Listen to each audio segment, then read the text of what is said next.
आदिल बाज़ई का केस आया और जस्टिस मंसूर अली शाह साहब और जस्टिस आयशा मलिक और जस्टिस अकील अहमद अब्बासी साहब के सामने लगा, फुल बेंच था।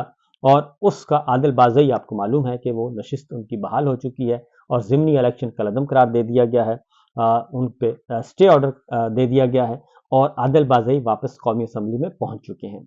और जस्टिस आयशा मलिक ने ये जो हियरिंग हुई, उसमें जस्टिस आयशा मलिक ने पूछा आदिल बाज़ई केस में कि क्या इंक्वायरी हुई किसी किस्म की, और जस्टिस अकील अब्बासी ने पूछा कि बड़े साहब का खत आ गया तो बंदे को डी सीट कर दो, ये नहीं हो सकता।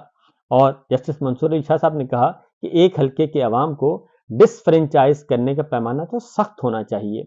और उसमें सरदार तैमूर आदिल बाज़ई के वकील थे और एक दिन उन्होंने कहा जी मामला इलेक्शन कमीशन पहुंचा, अगले दिन कार्रवाई शुरू कर दी गई और हम बलूचिस्तान हाई कोर्ट गए कि हमें मुतल्लिका दस्तावेजात तो दें। हमने कहा नून लीग से वाबस्तगी का जो बयान हल्फी बताया जा रहा है वो तो हमें दें।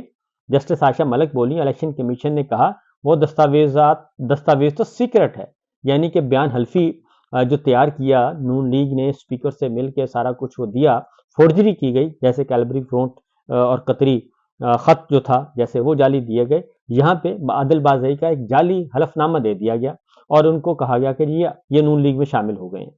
तो वो जब बलूचिस्तान हाई कोर्ट में उन्होंने मांगा तो वो नहीं दिया गया। तो जस्टिस आयशा मलिक ने कहा, इलेक्शन कमीशन ने कहा कि वो दस्तावेज सीक्रेट है, इसलिए हम आपको नहीं दे सकते। अदालत ने डीजी ला इलेक्शन कमीशन को रोस्टम पर बुलाया और जस्टिस आयशा मलिक ने पूछा कि आपके पास दो बयान हल्फी आए थे, एक जीतने वाला कह रहा है कि मेरा है और दूसरा वो कहता है कि मेरा नहीं। आपने किस इख्तियार के तहत बगैर इंक्वायरी एक बयान हल्फी को दुरुस्त मान लिया और दूसरे को आपने झूठा मान लिया? और जिसको दरखास्त गुजार सच्चा कह रहा है आप उसको झूठा कह रहे हैं और जिसको दरखास्त गुजार झूठा कह रहा है आप उसको सच्चा कह रहे हैं। तो ये क्या पैमाना था आपके पास? उसने उसके बाद इलेक्शन कमीशन, उन्होंने कहा कि इलेक्शन कमीशन ने मुल्क की तमाम अदालतों से बालातर है क्या इलेक्शन कमीशन? आपको किसी चीज की परवाह ही नहीं, क्या आप किसी को नहीं मानते? ये इलेक्शन कमीशन को डीजी ला से उन्होंने कहा और इलेक्शन कमीशन का जो फैसला है वो मुअत्तल कर दिया। और जस्टिस मंसूर अली शाह साहब ने कहा कि अदालतों और मजिस्ट्रेटों को भी नहीं मानते इलेक्शन कमीशन वाले, खुद भी इंक्वायरी नहीं करते, और क्या इलेक्शन कमीशन ऐसा ट्रायल करने का हक रखता है? ट्रायल के इख्तियारात इलेक्शन कमीशन के पास कहां से आ गए? और इलेक्शन कमीशन तो बुलडोजर लेके चल रहा है और बुलडोज कर रहा है तमाम आइन और कानून को। जस्टिस आयशा मलिक ने कहा कि एक शख्स कहता है बयान हल्फी मेरा नहीं, तो इलेक्शन कमीशन तायुन कैसे करता है? इलेक्शन कमीशन ने हकायक का तायुन कैसे किया और कौन सा कानून इलेक्शन कमीशन को इख्तियार देता है कि वो इंक्वायरी कर सके? नून लीग के वकील थे हारिस अजमत, नून लीग के वकील हारिस अजमत थे। अब हारिस अजमत को जो इस्लामाबाद लाहौर हाई कोर्ट का जज बनाने के लिए नॉमिनेट कर दिया गया है। नून लीग के वकील हैं, नून लीग के उम्मीदवार के वकील हैं हारिस अजमत, और वो पेश हो रहे हैं इलेक्शन कमीशन में।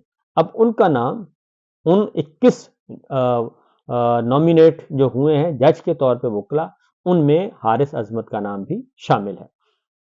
तो इस पे जी जस्टिस मंसूर अली शाह ने कहा सवाल अच्छे हैं लेकिन आप जवाब नहीं दे रहे। इलेक्शन कमीशन ने इस तरीके से कौमी असम्बली का स्पीकर का फैसला भी और ये सारे फैसले मुअत्तल कर दिए। अब इससे आप अंदाजा कर सकते हैं कि ये सब कुछ क्या हो रहा है। अब उसके बाद मैं अगली जो खबर आपको शेयर करने लगा हूं वो इससे भी बहुत ही भयानक किस्म की खबर है, और वो है कि ये जो 26वीं गैर आइनी तरमीम की गई, उसके बाद फिर एक और एक्ट ऑफ पार्लियामेंट के कानून बनाया गया, फिर एक गैर आइनी बेंच बनाया गया, फिर सुप्रीम कोर्ट और हाई कोर्ट के जजेस की तादाद बढ़ा दी गई, और उसका मकसद सिर्फ ये है कि ऐसी जज भर्ती कर दिए जाएं जो अगले 20 साल, क्योंकि मैं आपको बताऊं कि जो 45 साल का जो इस वक्त वकील बतौर जज इंडक्ट होगा हाई कोर्ट में, वो 20 साल तक वो आगे उसने बतौर जज रहना है सिस्टम में। तो नून लीग क्या कर रही है, क्योंकि पंजाब लाहौर हाई कोर्ट बहुत बड़ा मैदान है जी, लाहौर हाई कोर्ट और Islamabad High Court. Islamabad High Court मरकज को फायदा देता है, शहबाज शरीफ हुकूमत है। पंजाब हुकूमत मरीम साहिबा को फायदा देगी, लिहाजा लाहौर हाई कोर्ट को भी बड़ा करना है, तो उसमें जजेस इंडक्ट, सुप्रीम कोर्ट में भी जजेस इंडक्ट किए जा रहे हैं। और जस्टिस मंसूर अली शाह साहब ने खतूत लिखे और कोई थोड़ी सी शर्म हया दिलाई कि जनाब आप 20-20 साल के लिए उठा के लोगों को आपने जुडिशरी में डाल रहे हैं, जिन्होंने 20 साल इस मुल्क की तकदीर के फैसले करने हैं। आप कोई क्राइटेरिया तो बना लें, लेकिन क्राइटेरिया कोई नहीं है जनाब। और नून लीग के वकील या फिर स्टैब्लिशमेंट के वकील या फिर पीपल्स पार्टी के वकील और या फिर बार काउंसिल्स के वकील, मुख्तलिफ चैम्बर्स के वकील, वो आ रहे हैं और मेजॉरिटी जो है वो नून लीग के वकला की है जो कि नॉमिनेट किए जा रहे हैं। और बाकी वो जजेस हैं जिन्होंने इमरान खान साहब को सजाएं सुनाई इस्लामाबाद हाई कोर्ट में, तो वो जज अब इस्लामाबाद हाई कोर्ट के जज के तौर पे नॉमिनेट किए जा रहे हैं। और इसमें जो सरकारी वकला हैं जो कि इस वक्त नून लीग को सर्व कर रहे हैं इस्लामाबाद हाई कोर्ट में, इलेक्शन कमीशन में, नैब में और लाहौर हाई कोर्ट में और सुप्रीम कोर्ट में, मुख्तलिफ मुकदमात में जो सरकारी वकला हैं जो नून लीग के मुकदमात और सरकार के वकला मुकदमात सुन रहे हैं, उन की डील कर रहे हैं, उन सबको नॉमिनेट कर दिया गया है बतौर जज। कुछ को इस्लामाबाद हाई कोर्ट में और कुछ को लाहौर हाई कोर्ट में, और अभी सुप्रीम कोर्ट में भी इसी तरह का तमाशा होना है। तो जब सिंध की बारी आएगी तो वहां पीपल्स पार्टी अपनी मनमानी करेगी, और बलूचिस्तान की बारी आएगी तो वहां पे जाहिर है जी सारे मिल मिला के खाएंगे।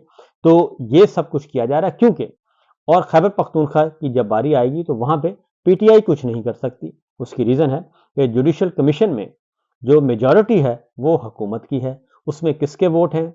उसमें वोट है जनाब मंसूर अली शाह साहब मिनॉरिटी में है, मुनीब अख्तर साहब मिनॉरिटी में है। वहां पे किस किस का वोट है? वहां पे वोट है जनाब एक लॉ मिनिस्टर का, वजीर कानून का, एक है अटॉर्नी जनरल का, वो भी सरकारी।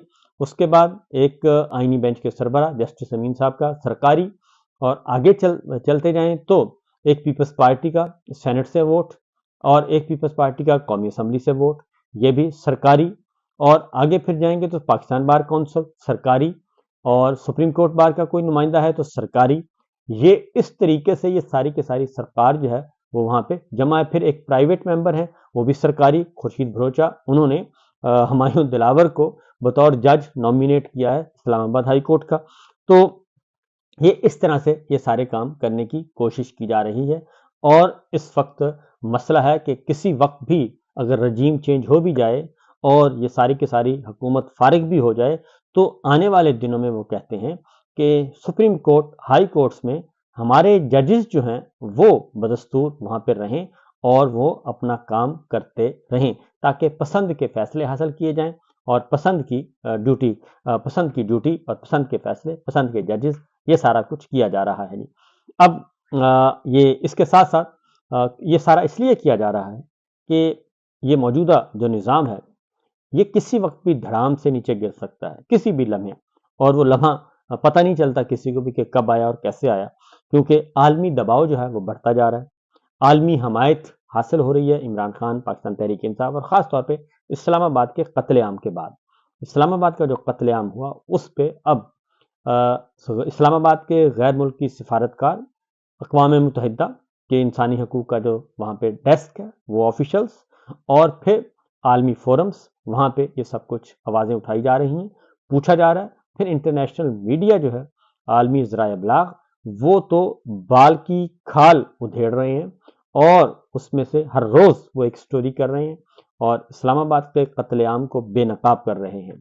और उसमें बड़ों बड़ों के नाम लेकर, नाम तक बताया जा रहा है कि जनाब ये फौजी क़यादत के हुक्म पे ये सब कुछ हुआ और ये डीजीएमओ डायरेक्टोरेट वहाँ पे ये सारा कुछ किया, क्योंकि ड्रॉप जो साइट की रिपोर्ट है वो बहुत क्लियर है और उसमें उन्होंने ये कहा है कि ये हमारे फौजी ज़राए हैं। तो ये सिचुएशन इस वक्त चल रही है जनाब। तो देखिए क्या होता है।